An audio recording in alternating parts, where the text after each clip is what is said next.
During one of the cost revision workshops, the architects and the consultants decided that if we put in two new elements, which was an underfloor rock store under the cafe and a large perforated metal screen, that would actually save significantly on air conditioning costs, and that's really where the screen idea arose from. We had a lot of discussions about how the frontage of Dowse could engage with art. And in one sense it seemed that if there was the ability to glimpse through, you can get a glimpse of what's inside. That was one way of engaging. Another sense it was making a skin that you could project onto, but that was probably more about solid skins than translucent ones. And the other discussion we had was almost the idea of like a pegboard, if you like, of where you could actually commission installations that might actually interact with that facade. The first suggestion was that the screen be made of corten steel, like rusting steel. It had a number of issues, cost issues and also maintenance issues. Then we moved to aluminium. Then the issue was, what should the perforations be, the pattern? Athfield's first suggestion was that it be the brand perforated into the screen. But brands change obviously, and the TheNewDowse is a good example of that. So we decided to go for a more enduring, long-term creative solution to what the perforations might be. And in conversations we very impressed by the work that Simon Morris has been doing, his way of working with process and systems, and seemed like the perfect choice. What was great working with Simon too is that his engagement with the kind of spatial aspects, his interest in understanding what the kind of environmental rules were. And all the steel which sits under the deck to hold the fillet points. The Dowse project became an opportunity to work with other people. Athfield's had established a lot about the work before I arrived on the project, and I think certainly won't be a Simon Morris artwork, it'll be more like a Morris-Athfield collaboration.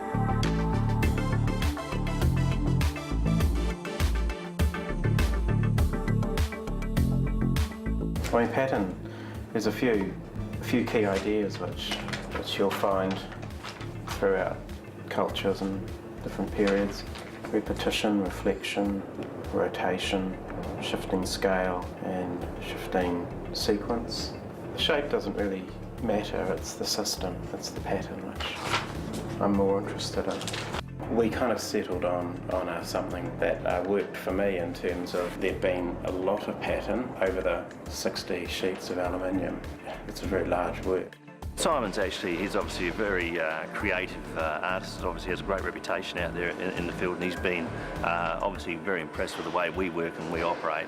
And we've basically teed him up and keyed him up with one of our designers, and we've sat down and we've actually looked at specific tooling for different shapes and bits and pieces and different patterns, and basically utilising we've got the very latest in software systems.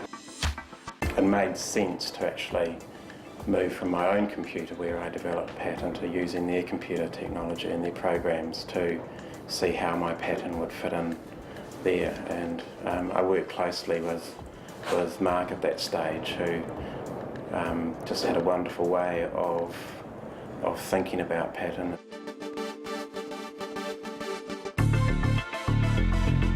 The pattern sequence of one hole, one gap, two holes, two gaps, three holes, three gaps. And it just varied how far we took that in each turn. Other things that were affecting it was how many holes we'd get into a sheet and the spacing of those holes, since that basically dictates where the pattern's going to start looping around and how that's going to play out across all the sheets.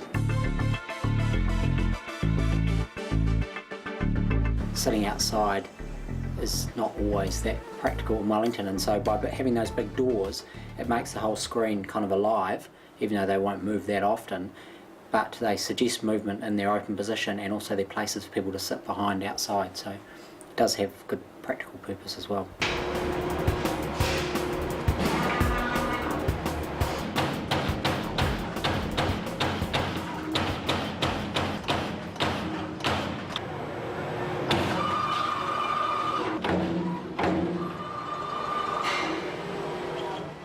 We already kind of had an inkling of, but Fraser's confirmed about things like the actual percentage of cutout you could do, and therefore what we had originally wanted to cut out was reduced, by the implications of what the material was and that kind of thing. And I guess the other thing was just the practical things like, or health and safety things like climbing it, for example, and getting your fingers cut off and that kind of thing. So there was some discussion about them not being big holes so that it became like a jungle gym, but about being small enough that it didn't actively encourage people to climb up and fall off. But also not too small, so you actually got your finger jammed in there and, you know, had it wrenched or cut or something.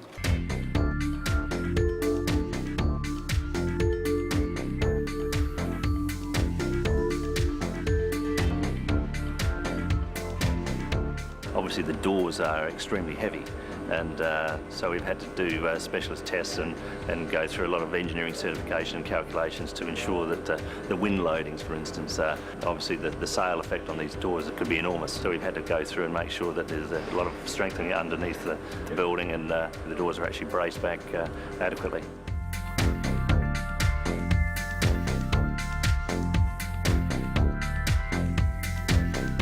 When it came to colour, we all agreed, the artist, the architect, engineers, everyone, that it's either a blue or the orange. And then there was quite a lot of debate about blue or orange. I was really interested in the way blue would actually create a connection, quite an obvious but a clear connection with the sky, and just maybe shift the kind of confrontational nature of the screen, that it is a very hard-edged, quite cool aluminium form that's also very large in relation to a person. I wanted to find a way of maybe softening that. For us it was quite simple. We went right back to the beginning. The key drive is really what is the TheNewDowse experience, and talking to staff and some of our other consultants, it is clearly orange. That's the thing that expresses what the TheNewDowse is about. Well, I think it looks quite good now. But I think without having it up there painted in the blue that we were kind of voting for, I don't think you can really say that it would have been better or worse in that. So. No, I think it would have been better blue, actually. No. Do you? Yeah.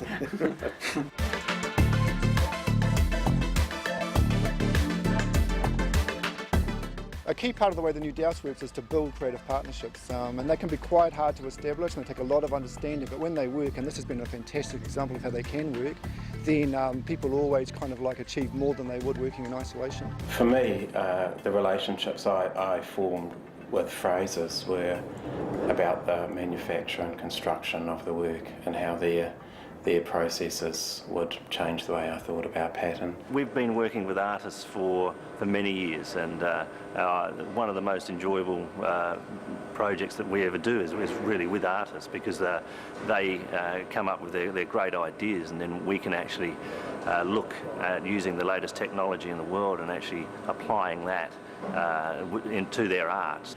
Working with Athfields was thinking more about the structure as a whole, how it related to the building, its function and role within the building. With Simon's involvement, it stretched where we would usually work. There's that whole conversation between someone like a actual builder and a fabricator like Fraser's and ourselves and Simon, and there's quite a different language that happens between those people, and so for those conversations to all cross over is difficult, but also really interesting, and new stuff comes out of it. Ultimately, there are tensions and disagreements and potentially conflicts, but I think that also adds a lot of interest. I mean, I think it's, on the one hand, it kind of, not everything happens in the way that it might just take a smooth track, but I think those kind of debates and tensions actually end up, making the work stronger. I think what makes this in the end a great creative outcome is, like any good creative project, it's got real tight constraints very clearly defined that really push people to think hard, and also the amazing generosity of spirit that each of the parties went into it with. That adds up to something that doesn't happen every day, but when it does happen, it's magic.